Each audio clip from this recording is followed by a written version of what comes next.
दिल्ली की सत्ता पर महमूद गोरी की कुटिल दृष्टि थी। उसके सामने एक छोटे से राज्य का नाम था अहिलवाड़ पाटड़, जो वर्तमान गुजरात राज्य में पड़ता है।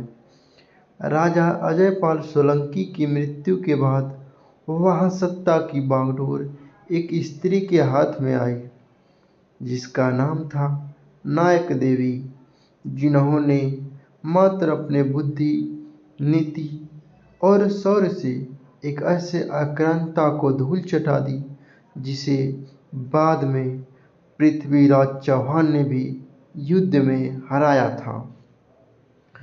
नायक देवी का जन्म कर्नाटक के कदम्ब वंश में हुआ था। उनके पिता थे राजा परमादिदेव, एक विद्वान और पराक्रमी राजा। उन्होंने नायक देवी को बचपन से ही शास्त्रों और शस्त्रों की शिक्षा दी। घुड़सवारी, तलवारबाजी, युद्ध नीति और कूटनीति में नायक देवी बाल्यकाल से ही अदिति थी। विवाह के बाद वह अहिलवाड़ की महारानी बनी, पर नियति ने उन्हें एक नई परीक्षा में खड़ा किया।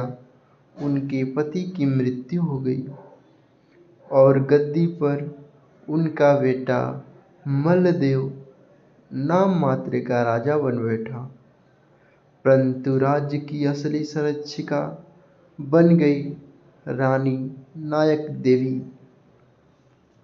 1178 में मोहम्मद गोरी ने हिंदुस्तान पर अपनी पहली बड़ी चढ़ाई की। दिल्ली को छोड़ उसने सीधे गुजरात की ओर रुख किया। उसे लगा एक स्त्री शासक और एक बालक राजा के राज्य को हराना आसान होगा। गोरी की सेना अफगानों, तुर्कों और पठानों से भरी थी। घुड़सवार, धनुधारी और तलवारबाज वो ऊँटों और घोड़ों पर सवार होकर रेगिस्तान पार करते हुए गुजरात की सीमा पर आ पहुंचा। उसे क्या पता था कि समुद्र की लहरों के बीच खड़ी एक स्त्री तूफानों को थामे खड़ी है। नायक देवी ने अपने विश्वसनीय सेनापति कर्णसेन, अपने पुत्र मलदेव और अन्य सहयोगी राजाओं के साथ मिलकर युद्ध की योजना बनाई। उन्होंने माउंट आबू के पहाड़ी रास्तों में कायदारा के पास गोरी की सेना को घेरने की योजना बनाई। उनकी रणनीति थी गोरी की सेना को घाटियों में लाकर फंसाना और फिर दोनों ओर से तीरों और हाथियों से वार करना। उन्होंने स्थानीय किसानों और आदिवासियों को भी संगठित किया।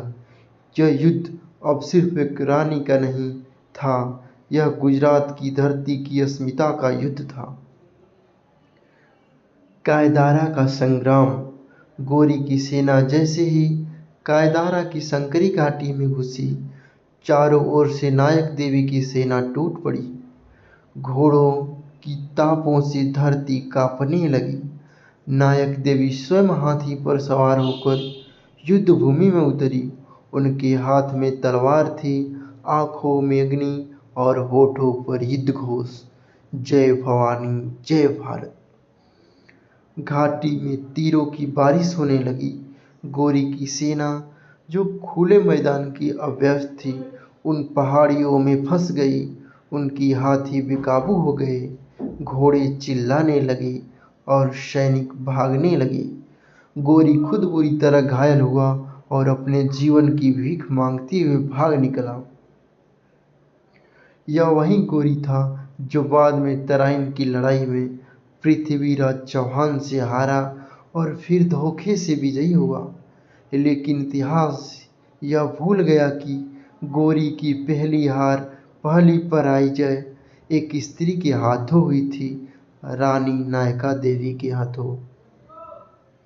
नायक देवी ने फिर कभी अपने राज्य पर किसी बाहरी को हमला नहीं करने दिया।